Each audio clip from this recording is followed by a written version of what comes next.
अस्सलाम वालेकुम। पस पर्दा हक़ाइक़ सनसनीखेज़ इंकशाफ़ात प्रोग्राम बेनकाब में हूँ आपके साथ सफ़ान खान। नाज़रीन, हम एक सवाल बार बार उठाते हैं मीशत जब भी माशी कारकर्दगी होती है और जब भी हुकूमती तर्जुमान या जो भी सामने आता था, हम पूछते थे जी कि क्या जो करंट अकाउंट डेफिसिट एकदम बढ़ रहा है, आप आसान अल्फाज में क्या इम्पोर्ट्स बढ़ रहे हैं, ये प्रेशर है नहीं है, तो वो कहते थे जी वन ऑफ आइटम्स हैं, कुछ मशीनरी इंपोर्ट्स हैं, कुछ आपकी शुगर और कुछ दीगर इंपोर्ट्स हैं और ये सही हो जाएगा। और ये ऑफिशियली स्टेटमेंट्स हैं हमारे पास लिखी हुई, बाकायदा स्टेटमेंट जो स्टेट बैंक की आई हैं उसमें भी वन ऑफ इवेंट्स ये कहा गया कि ये चीज़ें सही हो जाएंगी। बारह पूछा गया क्या आप सस्टेन कर सकेंगे इस ग्रोथ को, तो एक लफ्ज़ इस्तेमाल किया जाता है सस्टेनेबल ग्रोथ। पहले जी जो स्ट्रक्चरल चेंजेस के बगैर ग्रोथ होती थी, माशी तरक्की होती थी, इस दफ़ा ऐसा नहीं हो रहा। आपने सुना होगा उस मिनिस्ट्री ऑफ कॉमर्स की भी पार्लियामेंट्री सेक्रेटरी, वो भी हम जो ग्रोथ कर रहे हैं बड़ी इस वक्त सस्टेनेबल ग्रोथ है इस दफ़ा जो होने जा रही है। लेकिन अब अचानक से हम कुछ और सुनना शुरू हो गए। अब मुझे अभी तक हम नाज़रीन को अगर बताएं कि ग्रोथ हो रही है नहीं हो रही है, तो आधे से ज़्यादा लोग तो यकीन ही नहीं करेंगे कि ग्रोथ हुई भी है। ना नौकरियाँ ज़्यादा क्रिएट हुई, ना किसी की तनख्वाहें बढ़ी। जो आपका इस वक्त नौकरी पेशा तबका है वो पिस रहा है, कोई भी तबका आपका पिस रहा है। कोई अगर रूलिंग एलीट में तरक्कियां हुई हैं तो हुई हैं, कंज्यूमर फाइनेंसिंग बढ़ गई है तो बढ़ गई है, उसको ग्रोथ कहते हैं तो मुझे नहीं लगता कहते हैं, पता नहीं। गाड़ियां बड़ी बड़ी लग्जरियस इंपोर्ट हो गई हैं, उन लोगों की ग्रोथ हो गई है तो हो गई है। आम आदमी की ग्रोथ इसमें क्या हुई है, ये सवाल अपनी जगह है, लेकिन अभी ग्रोथ हुई नहीं है तो हमने ये बातें सुनना शुरू कर दी हैं। शौकत तरीन साहब ने जो कल कहा है, लेट्स हियर दिस के जस्टिफिकेशन जो वो दे रहे थे कि ओवर हीटिंग हो रही है, लेट्स हियर क्या कहा था। आपकी इंपोर्ट्स बढ़ रही हैं, इंपोर्ट जब बढ़ती हैं क्या इंडिकेट करते हैं कि आपकी इकोनॉमी ग्रो कर रही है। आपकी इस वक्त जो है आप कॉटन क्रॉप के जो इनिशियल्स देख रहे हैं, मतलब जो हमारे एस्टिमेट्स आ रहे हैं, तो 160% ज्यादा, तो इसका मतलब एग्रीकल्चर भी ठीक कर रहा है। तो एग्रीकल्चर ठीक कर रहा है, आपका जो इंपोर्ट्स बढ़ रही हैं, आपकी गाड़ियां जो हैं उसकी जो कंजम्पशन ज्यादा जा रही है, आपकी LSM जो है बढ़ रही है। तो किस चीज का बेड़ा गर्क हो गया यार। मेरा प्रॉब्लम ये है कि मैं ये देख रहा हूं कि ये ओवर हीट ना हो जाए ये इकोनॉमी। ये जो बढ़ रही है, जो हम 5% का ग्रोथ रेट दिखा रहे हैं, ये ना हो कि ये इसको इतनी आगे जाना शुरू हो जाए कि मेरे लिए प्रॉब्लम हो जाए ऑन दी एक्सचेंज साइड। अच्छा, इसमें इंटरेस्टिंग बात यह है कि ये कहते हैं कि ओवर हीट हो रही है इकोनॉमी। अब ये जिन चीज़ों को बता रहे हैं, गाड़ियाँ ज़्यादा इंपोर्ट हो रही हैं तो ग्रोथ हो रही है। एशियन डेवलपमेंट बैंक की अगर आप रिपोर्ट निकाल के देखें, उन्होंने कुछ प्रोजेक्शंस दिए हैं। उन प्रोजेक्शंस के मुताबिक मालदीव्स की इकोनॉमी इस साल 15% ग्रो करेगी, भारत की 7.5% करेगी, नेपाल की हमसे ज़्यादा करेगी 4.1%, बांग्लादेश की 6.8% ग्रो करेगी। तो हम अगर देखा जाए तो पूरे साउथ एशिया में, इस पूरे खित्ते में 5वें नंबर पर लोएस्ट ग्रोथ रेट के साथ है। और इस पर हमें ये डर लग रहा है कि ये ओवर हीटिंग हो रही है। तो ये डर क्यों होता है हमें बार बार, और फिर ये पहले क्यों नहीं बताते, और ये ग्रोथ हुई है तो हुई किधर है? इसी सवाल से स्टार्ट करते हैं। नायब सदर KCCI कराची चैम्बर शमसुल इस्लाम साहब यहाँ मौजूद है। डॉक्टर फ़ारूक सलीम साहब हमें ज्वाइन कर रहे हैं। माहिर मईशत डमुल हक साहब, माहिर टैक्स उमूर is also with us. Farooq Saleem साहब, पहले आप फरमाएं सर, ये क्या ये ओवर हीटिंग जो हुई है, इंपोर्ट की ग्रोथ को हम इकोनॉमिक ग्रोथ कह रहे हैं और स्टेट बैंक की मॉनेटरी पॉलिसी में लिख रहा था pace of the economic recovery has exceeded expectations. Sir, ये किधर हुई है ग्रोथ, किन लोगों की ग्रोथ हुई है, ये किसको ग्रोथ कह रहे हैं ये लोग? फरूक सलीम साहब। देखिए, इसका जवाब तो वज़ीर ख़ज़ाना साहब खुद दे सकते हैं। जो महंगाई का मामला है, देखिए इस वक्त 85 से 90% पाकिस्तानी जब उनके सर्वे किया जाता है तो वो कहते हैं कि हमारा सबसे बड़ा प्रॉब्लम जो है वो महंगाई है और दूसरा सबसे बड़ा प्रॉब्लम जो है वो बेरोजगारी है।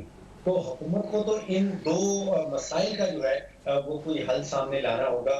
ग्रोथ हो रही है, ओवर ईटिंग हो रही है या नहीं हो रही। जो पाकिस्तान ब्यूरो स्टैटिस्टिक्स हुकूमती अपना इदारा है, उसने जो लेटेस्ट रिपोर्ट है वो सितंबर 16 की है, जिसमें वो बताता है कि बिजली की कीमतें जो है वो 57% बढ़ गई है एक साल के अंदर। घी की कीमत 40% बढ़ गई है, मुर्गी 36% महंगी है, मिर्चें 35% महंगी है और अंडे 27% महंगे।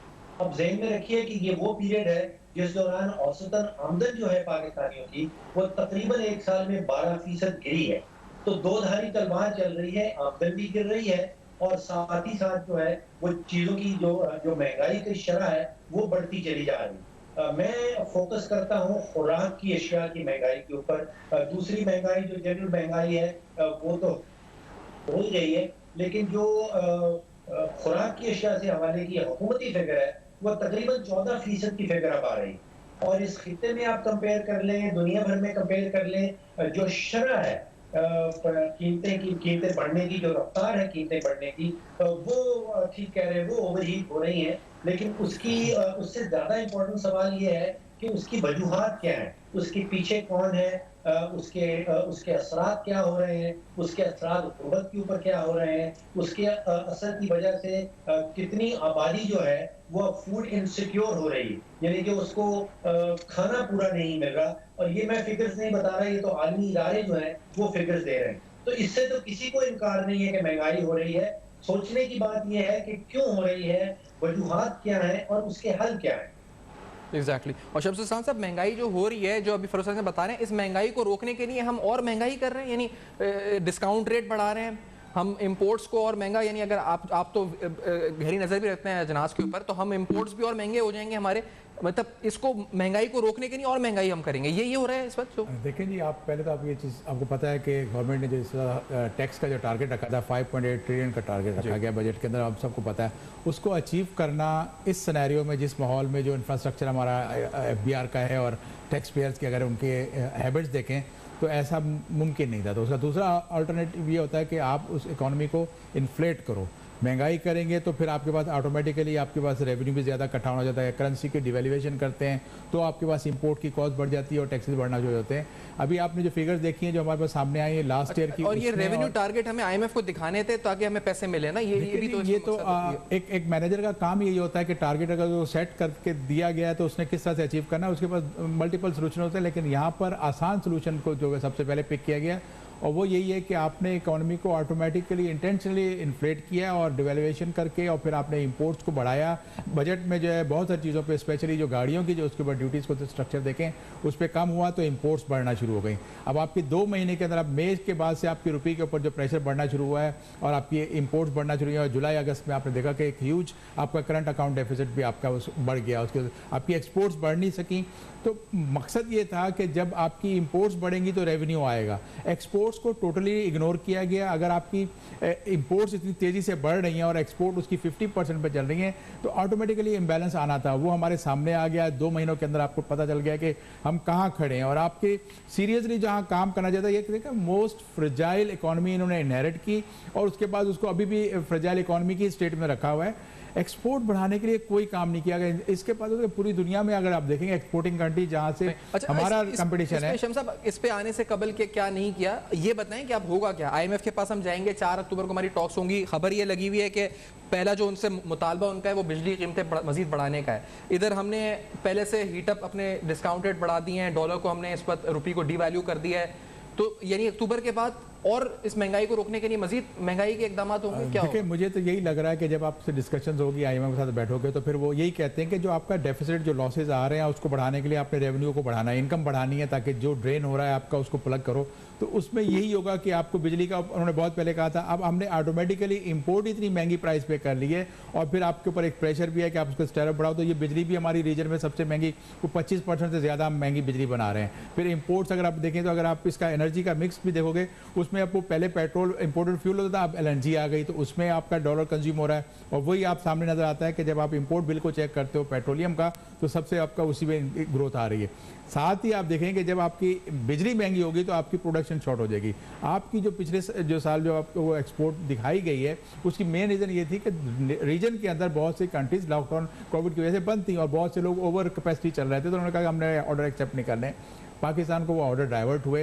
पाकिस्तान को आपने एक ऐसा माहौल दिया कि आपने एक्सपेंशन की तरफ टर्फ इंट्रोड्यूस कराया, लेकिन वो टर्फ लगने के बाद जब हमारी एनर्जी की कंजम्पशन और डिमांड बढ़ेगी तो उसको सस्ती बिजली और सस्ती गैस नहीं मिलेगी तो वो इंडस्ट्री कैसे चलेगी। इंडस्ट्री का सबसे बड़ी जो चीज़ है, आज कोई भी कमोडिटी ले लें, टेक्सटाइल की मिसाल देता हूँ जिसकी हमारी सबसे ज़्यादा एक्सपोर्ट है, उस पर इंटरनेशनल प्राइस चलती है। अगर 91, 92, 93 सेंट की चल रही है तो हर मुल्क की वही कॉस्ट है। उसने उसके ऊपर अपनी जो प्रोसेसिंग कॉस्ट है वो ऐड करनी है। अगर वो हमारी कॉस्ट बिजली से स्टार्ट होती है और यहाँ तक कि पानी भी हमारा जो है वो महंगा हो गया है रीजन के हिसाब से, तो वो तो हमारी फिर जो कॉस्ट, मेरी अगर शर्ट बनाने पे ऊपर $10 आ रही है तो वो दूसरा जो हमसे वो $8, $7 में बेच रहा होगा।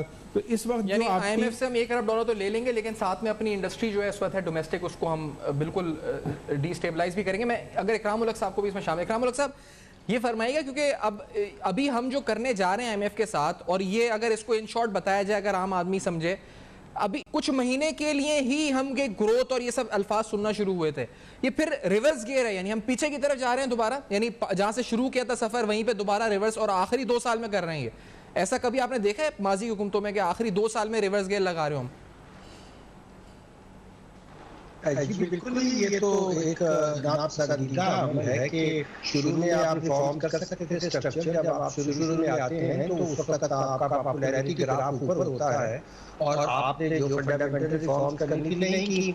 अब एफबीआई का मामला देख लें कि एक तरफ हमारी जो इस वक्त अनप्रोडक्टिव एक्सपेंडिचर है वो 20% है जीडीपी का, आप टैक्सेस वो लगा रहे हैं जो सारे इंपोर्ट बेस्ड हैं और बड़ी आसानी से आपको वहां से पैसा आ जाता है। हर वक्त आप टैक्स के बारे में बात करते हैं मगर ये नहीं कहते कि जो आप टैक्स रेट को कम करें और उसको इंपोर्ट स्टेज की बजाय जहां एक्चुअल ट्रांजैक्शन होती है वहां ले, और आप उन होल्स को बंद करें। आप टैक्स लिए चले जा रहे हैं मगर आपका जो अच्छा डॉक्टर, मैं आपके सामने कुछ अहम सवालात उठा रहे हैं। ये सारे सवालात हुकूमती दावों से मुताल्लिक हैं, माशी कारकर्दगी से मुताल्लिक हैं, और ये सवालात बढ़ते जा रहे हैं। एशियन डेवलपमेंट बैंक कहता है कि इस खित्ते में हमारी इन्फ्लेशन रेट यानी महंगाई की शरह सब में ज़्यादा रहेगी। 7.5% प्रोजेक्ट की जा रही है। हम हर मुल्क जो हमारे साथ है उससे हम ज़्यादा हैं। अगर आप पूरे रीजन की बात करें तो इसमें हम जो भूटान है वहाँ पर 6.2% एक्सपेक्टेड है, बांग्लादेश में 5.8% एक्सपेक्टेड है, नेपाल में 5.2% एक्सपेक्टेड है, इंडिया में 4.8% एक्सपेक्टेड है महंगाई की शरह, और पाकिस्तान में ये 7.5% तक प्रोजेक्ट की जा रही है। बहुत ज़्यादा है। शौकत तरीन साहब से जब कल पूछा गया था उन्होंने क्या कहा था, ये भी आपको सुनवाते हैं। अमेरिका के बीच में जहां 1 से 2% इन्फ्लेशन होती थी वो इस वक्त 8.5% चल रही है। ये डेवलप्ड इकोनॉमीज की बात हो रही है। Why? Because there is a problem, production का प्रॉब्लम है, लॉजिस्टिक्स का प्रॉब्लम है। तो पाकिस्तान तो यूनिक नहीं हो सकता ना कि इनकी प्राइस ना बढ़े, लेकिन हमने आपको यहां डेमोन्स्ट्रेट कर दिया। आप ये नंबर जो हैं ये जाके वेरीफाई करते हैं कि क्या हम इस रीजन में, क्या हमारी कीमतें सबसे ज्यादा हैं, या हम ओवरऑल जो दुनिया के बीच में प्राइसेस मूव हुई हैं उस लिहाज से हमने प्राइसेस यहां पास ऑन किए हैं। पेट्रोल में हमने आपको बता दिया, इस तरीके से घी में बता दिया, इस तरीके से आपको मतलब शुगर और सब चीज में बता दिया। तो पॉइंट सिर्फ कहने का ये है कि है ये मुश्किल, पूरे दुनिया पे ये मुश्किल तारी है कोविड की, और उसकी तो ये इस वक्त सूरत हाल है जो शौकत तरीन साहब फरमा रहे थे। डॉक्टर इकराम उल हक साहब, आपकी तरफ आते हुए पहले ब्रेक से पहले हम बात हो रही थी, तो ये महंगाई की जो रीजनल कंपैरिजन है, आप हुकूमती नुमाइंदों से बोले, वो बोलते हैं पेट्रोल रीजन में सब में सस्ता पाकिस्तान में। उनसे आप कोई भी बात करें वो रीजन से कंपैरिजन करते हैं, रीजन में इन्फ्लेशन रेट हमारा सब में ज्यादा एक्सपेक्टेड है। शौकत तरीन साहब भी फिर रीजन लेके बैठ गए। ये क्या डॉलर रुपी पैरिटी पे कंपैरिजन कर देते हैं? किस तरह कंपैरिजन कर रहे हैं? क्या कौन सी साइंस और स्टैटिस्टिक्स यूज हो रही है? इकराम उल हक साहब जी देखिए, मैं आज कर रहा था कि आप तीन चीजों से मेजर करेंगे। तो हमारी कॉस्ट कुछ किस्म की इन्फ्लेशन है जिसमें टैक्सेस की हायर होने का बहुत बड़ा अमल दखल है, और जब जाहिर है कि आप कॉस्ट से इन्फ्लेशन करते हैं तो उससे यही इंजाम होता है कि हमारे यहाँ 65% से लेकर 68%, बल्कि अब तो शायद इससे भी ज्यादा इम्पोर्ट स्टेज के ऊपर टैक्सेस लैवी किए जाते हैं। जिसकी वजह से अगर आप पोर्ट के अंदर की कंपोनेंट जो है इम्पोर्ट का वो बहुत ज्यादा है तो जाहिर है कि आप कॉस्ट जो है वो बढ़ जाती है। आप कैपेसिटी नहीं रहते, इलेक्ट्रिसिटी आप देख लें या फिर आपकी एनर्जी के दूसरे सेक्टर देख लें। फिर मैं कह रहा था कि देखिए सबसे बड़ा हमारा अलविया ये है कि एक तो हम रीजन में सबसे ज्यादा टैक्सेशन हमारी हायर है, फिर वो सबसे ज्यादा स्क्यूड है कि हम उसको ऐसी जगह पे लगाते हैं आम लोगों को समझाने के लिए कि जो आप ऐसी आसान तरीके से लेने की कोशिश करते हैं कि अभी किसी ने सेल की भी नहीं है, अभी सिर्फ उसने अपनी बरामद की है और आप कह रहे हैं कि आप मुझे इसका ऊपर सेल टैक्स भी दे दें, मुझको ऊपर एडवांस इनकम टैक्स भी दे दें, मुझे कस्टम ड्यूटी भी दे दें, मुझे रेगुलेटरी ड्यूटी भी दे दें। ये सब जमा करने के बाद जो उसका आता है पूरा इम्पैक्ट आता है वो इतना ज्यादा होता है। और दूसरी तरफ बावजूद इसके कि हम इस रीजन के अंदर आप कंपेटिटिव भी नहीं रहे, जो हमारा कॉस्ट ऑफ डूइंग बिजनेस है वो इसी वजह से ज्यादा है कि हम बहुत से टैक्सेस आप देख लीजिए कि रेगुलेटरी ड्यूटी जो इन्होंने लगाई, जो इन्होंने पेट्रोलियम वैट इकट्ठा करना था, फिर जो इन्होंने उसके ऊपर आप जो तेल था उसके ऊपर सेल टैक्स लगा दिया।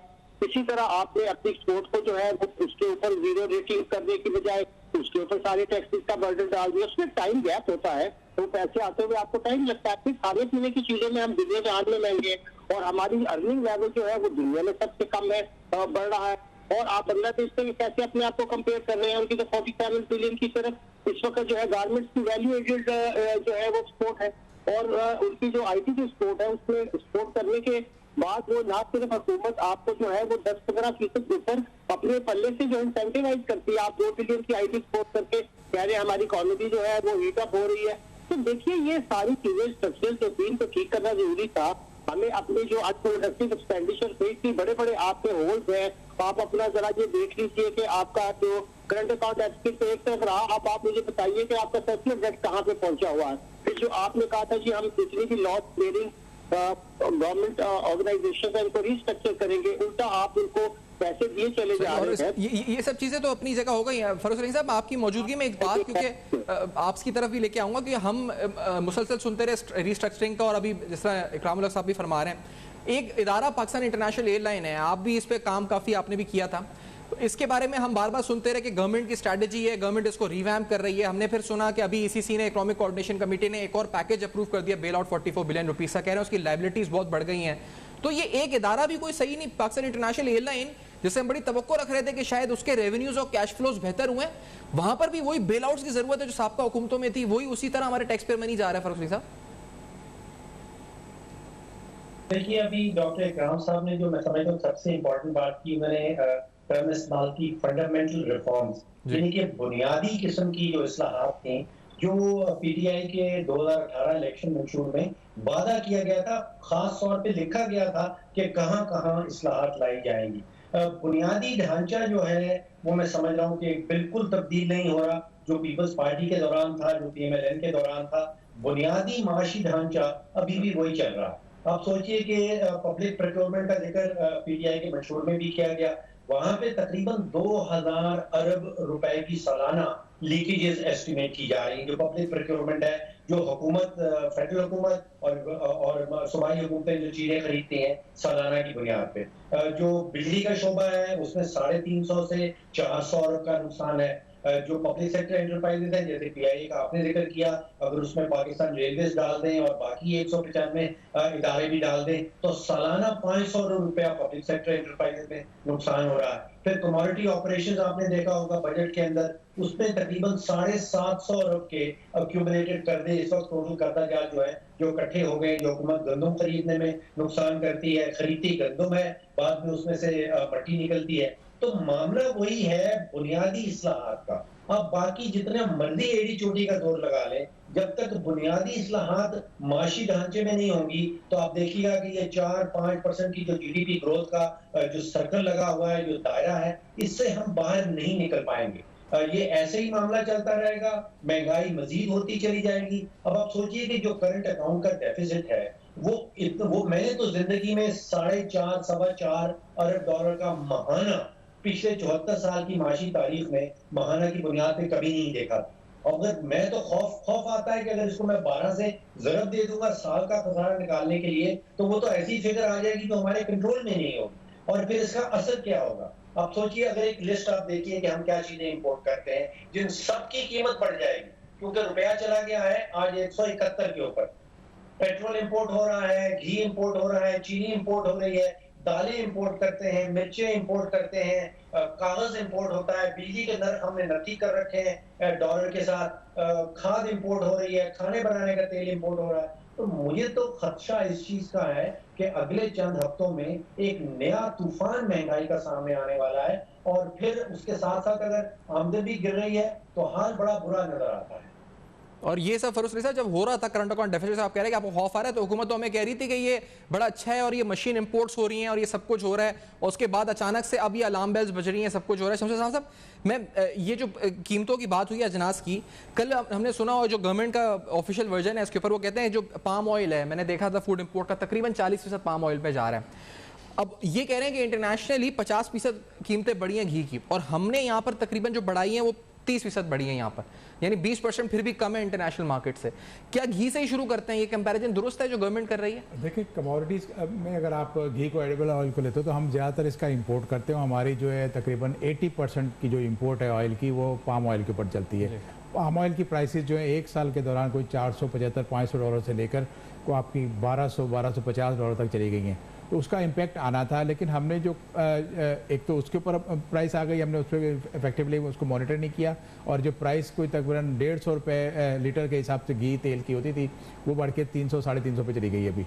अब ये एक बड़ा हर घर में कंजम्पशन होती है, लेकिन आपको ये सोचना पड़ेगा कि जो इतनी बड़ी इंपोर्ट्स हमारी हो रही हैं तो हमारा पर कैपिटा कंजम्पशन कितना है, क्या वो एक्यूरेट हमारा पर कैपिटा कंजम्पशन है, या हम उसको ऐसा तो नहीं कि इंपोर्ट्स हो रही हो और किसी मुल्क के लिए भी जा रही हो तो उसकी वजह से आप पे प्रेशर पड़ रहा है। मतलब हमारे नेबरिंग कंट्री अफगानिस्तान, बिल्कुल देखिए हमारे साथ नेबरिंग कंट्री में बॉर्डर बहुत बड़े बॉर्डर है, वहाँ मैनेज नहीं हो पाता कि आपका इतने बड़े उसको कंट्रोल कर लें, और ये रिकॉर्ड पे आया है, रिपोर्टेड चीज़ें हैं कि हमारे यहाँ से अफगानिस्तान जो घी है वो भी जाता है यहाँ से। और प्राइसेस का प्रोजेक्शन क्या आउटलुक इंटरनेशनल प्राइसेस का, जो पाम ऑयल की प्राइसेस है, क्योंकि इतना बड़ा बर्डन है इसका। पाम ऑयल के ऊपर तो आपकी प्राइसेस जो है वो कम होने का नियर फ्यूचर में कोई चांस नहीं है, क्योंकि वहाँ पर आप देखें ना इंडोनेशिया और मलेशिया 2 कंट्रीज हैं जो प्रोड्यूस करते हैं, और वहाँ पर इन्वायरमेंट का इशू आ रहा है कि जो नेबरिंग कंट्री है वो उनके ऊपर सख्ती कर रहे हैं कि आपकी जो है ना ये इसको बर्न करते हैं प्लांट्स को, कुछ अरसे के बाद जब वो नया उनको प्लांटेशन करनी होती है तो उससे जो है प्रोडक्शन शॉर्ट हो रही है, तो वो तो आपको प्राइस हाई रहेगी। अच्छा शम्स साहब, एक ब्रेक के बाद में आपके सामने कुछ अहम सवाल उठा रहे हैं। कैश मार्जिन इंपोर्ट्स पे लगा दिए गए हैं, कहा जा रहा है जी कि इकोनॉमी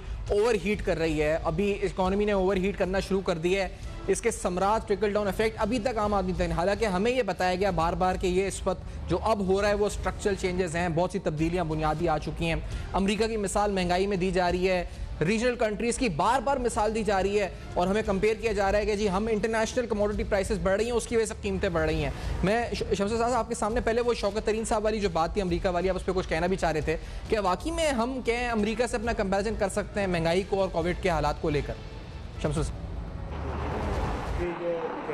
यूएसए में जो इन्फ्लेशन बढ़ा है, नो डाउट वहाँ पे इन्फ्लेशन बढ़ा है, लेकिन आपको पता है कि वहाँ पे जो ड्यूरिंग कोविड जो पैकेज दिया गया कि $1400 जो है वो हर अमेरिकन सिटीजन को दिए गए, और अभी मेरे ख्याल में उसको बंद किया उन्होंने, तो उसका इम्पैक्ट ये पड़ा कि वहाँ पर लोगों की बाइंग पावर बढ़ गई और उन्होंने परचेजिंग शुरू कर दी, और आपके पास मीडिया में रिपोर्ट्स ऐसी भी आई हैं कि वहाँ पर स्टोर्स खाली हो गए, वहाँ पर लोगों को शॉर्टेज हो गई है, इंपोर्टर्स इंपोर्ट करने के लिए चेज़ कर रहे हैं, तो वो इन्फ्लेशन जो है वो इस वजह से आया था। हमारे यहाँ देखिए हम अब कभी भी कंपेयर नहीं कर सकते यूएसए से पाकिस्तान को, क्योंकि वहाँ पर तो डॉलर में करेंसी या डॉलर प्रिंट करना उनके लिए कोई मुश्किल है। दुनिया का कितना भी बड़ा उन्होंने अगर डेट उनके ऊपर है तो उनके लिए तो कोई इशू नहीं है। अगर आज चाइना अपना उनसे लोन मांगे वापस लेता है तो वो उठा के एक चेक बना के उसको दे देंगे, तो उनके पास कोई इशू नहीं है। लेकिन पाकिस्तान क्योंकि डॉलर स्टाफ इकॉनमी रहा है, पाकिस्तान में डॉलर इंपोर्ट के लिए आपको ज़रूरत पड़ती है, आपके डेट जो आपने लिया हुआ है उसकी यही मेन रीज़न है कि आपके जो बैलेंस ऑफ पेमेंट जो है वो बड़ा आउट हो जाता था। हमने जो है एक्सपोर्ट्स में जो स्ट्रक्चर्ड प्रॉब्लम है उसको दूर नहीं किया काफ़ी सालों से।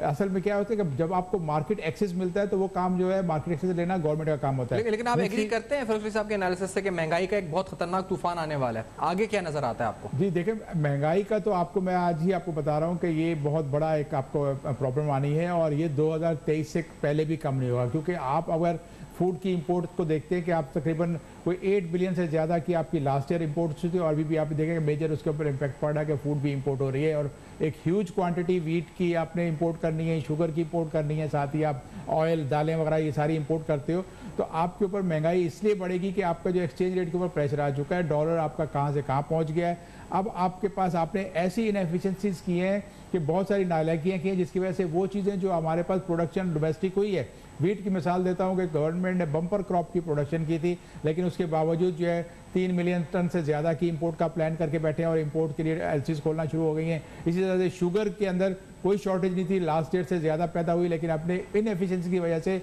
उसकी कीमत को बढ़ा दिया मार्केट में। अगर अब आप जाके वापस 90 रुपये की अगर यूटिलिटी स्टोर पे फिक्स करते हो कि आम लोगों को मिलेगा, तो ये तो पहले प्राइस को आपने बलून किया, उसके बाद अगर आप दे रहे हो तो उन लोगों की जो आमदनी महदूद है, जहाँ हमारा पाकिस्तान का अगर कंपेरिजन करते हैं तो बांग्लादेश से भी हम पर कैपिटा जो इनकम है उसमें बहुत कम आ गए हैं, तो वो लोग कहाँ से पूरा करेंगे? कोविड ने आपको ना सिर्फ बेरोजगारी को बढ़ाया है, अनएम्प्लॉयमेंट को बढ़ाया, और उसके ऊपर साथ ही सबसे बड़ा अलमिया ये हुआ कि महंगाई बढ़ गई। तो अब हर घर की इनकम जो है उसकी जो सैलरी आ रही है, जो उसका वो 45% जो है एक आम घर का वो उसके किचन के ऊपर लग रहा है, उसके बाद उसके बच्चों का स्कूल और हेल्थ के ऊपर जाता है। तो इसके ऊपर हुकूमत ने कोई ऐसा सस्टेनेबल कोई प्लान नहीं लेकर आया, ना सिर्फ इसके कि वो एहसास का एक उन्होंने प्रोग्राम शुरू किया और उसमें आप उनको पैसे दे रहे हो, लेकिन आम लोग जो वाइट कॉलर जो शरीफ लोग हैं, मिडिल क्लास लोग हैं, जो नीचे आ रही है तेजी से, कोई हमारा 40% से ज़्यादा तो हमारी पॉवर्टी हो चुकी है। लेकिन अभी रिसेंटली आपको वर्ल्ड बैंक ने भी एक इंडिकेट किया है कि आपके